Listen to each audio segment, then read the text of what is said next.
Republican Congressman McCaul in with us now. Welcome back to the program. Oh, thanks, Karina. Good to see you. I wanted to first ask you, get to a lot of topics, but first off, what are you expecting, what are you hoping to hear from the President in the State of the Union address tomorrow? Well, I got a little bit of an advanced notice from the White House. I think he's going to talk a lot about what unites us as a country rather than dividing us. We've seen a lot of division lately. I think a lot of people don't like that. And so he's going to talk about things like infrastructure. He's going to talk about prescription drugs. He's going to talk about, obviously, he's going to talk a lot about the border as well. Yeah, I mean, when it comes to the border, the president continued to warn about declaring a national emergency if he doesn't get the funding for the border wall, the $5.7 billion that he's been asking, and this bipartisan group of lawmakers now working on. Do you think that's the right approach to take in declaring a national emergency? I think it's a very extreme measure. I think it would get tied up in the courts. I don't think it's going to resolve the situation, quite honestly. I don't think any of us, quite honestly, want to see another shutdown of the government. I don't think that is good for anybody, and certainly not a responsible, mature way to handle our differences in Congress. I think what most people want that I talk to on the street is solutions for Americans. And so I'm hopeful this conference committee can get something done. The issue itself of border security is very popular and supported by both sides of the aisle. I think we've gotten so tied up in semantics and politics, it's made it very difficult.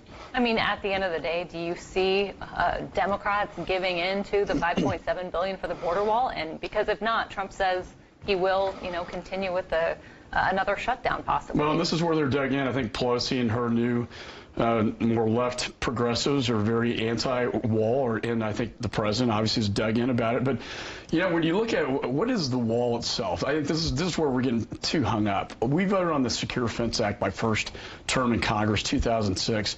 Schumer voted for this. It authorizes physical barriers.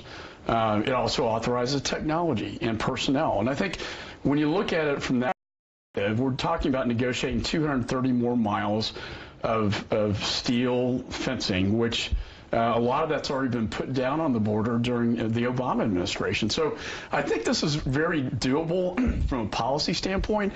I think it's just the politics are really getting in the way. Do you support the extra mileage of the border wall itself? I think, barriers work in some areas, and it makes sense, like in the highly populated. It brought down crossings in San Diego, Yuma, and it brought it down in El Paso. But I don't think it works everywhere. And I've said repeatedly, I'm against a 2,000-mile, 30-foot concrete wall. I think the technology piece is important, particularly like on the Rio Grande. You can also have a levee system that can provide a barrier. But it's kind of an all-of-the-above approach and not so simplistic as both sides seem to be dug in on. Yeah, I mean, obviously, we saw 36,000 some odd Texans that were affected by this shutdown, federal workers that were affected here. I mean, what if the government is shut down again? What kind of message would that send? I think it sends a really bad message. I voted on the measure that the Democrats put on the floor, basically condemning the use of shutdowns to effectuate policy, and I voted for a pay raise. And so I don't, I worked in the Justice Department for many years, and a lot of my colleagues were, upset about not getting a paycheck, and I don't think that's a responsible way to deal with our problems in Washington.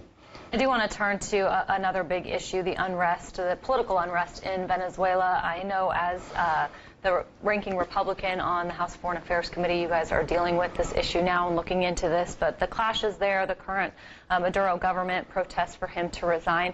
What about the recent response from the president saying that he's not afraid to use military action on this, and the response then from Maduro over the weekend about concerns there about there could be blood on Trump's if he moves forward with this? I don't think, and I've had both classified briefings and non from the administration, I don't think there's any appetite to send troops and go to war in Venezuela. I think they want that to be an option on the table for negotiations. I think what we want is this, I think, a legitimate President Guaido to be elected and then have the 30-day period where you have a free and fair election for the next president of Venezuela.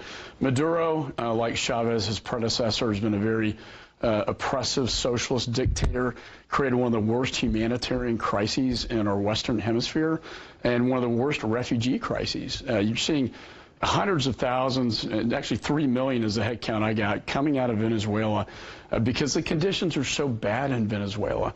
And that has to change. And I think that's good for the people of Venezuela who are all voicing their support in the streets against Maduro. So we stand behind the people of Venezuela and democracy and free and fair elections down there. This will also impact Cuba, and it will also impact Russia, who is in Venezuela as I speak, as a proxy war against the United States. Well, I mean, should Americans be concerned about their safety throughout all of this? Well, Venezuela presents one of the biggest threats to the United States in the Western Hemisphere. So I think we have a historic opportunity to change the government in terms of going from a dictatorship, socialist dictatorship, to a democracy, which I think is great for the United States and the entire Western Hemisphere.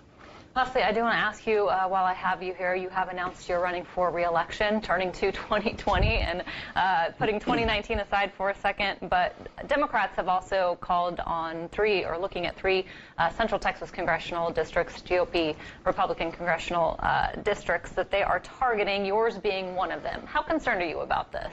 Well, you always take elections seriously. I just came. One, it's hard to believe we're talking about this already, but having said that, I think the last election you saw a phenomenon of Beto at the top of the ticket and straight ticket voting, which in my opinion skewed a lot of the numbers that we were seeing prior to the election by somewhere between 6 to 10 points. My opponent had about 10% name ID and yet got 47% on election day, and I think it was something you won't, the straight ticket voting will not be around in 2020. And so people will be voting more on the candidate rather than just a straight down ballot vote that will impact people, downstream. I think you should vote on the candidate and the person, not just a straight ticket vote.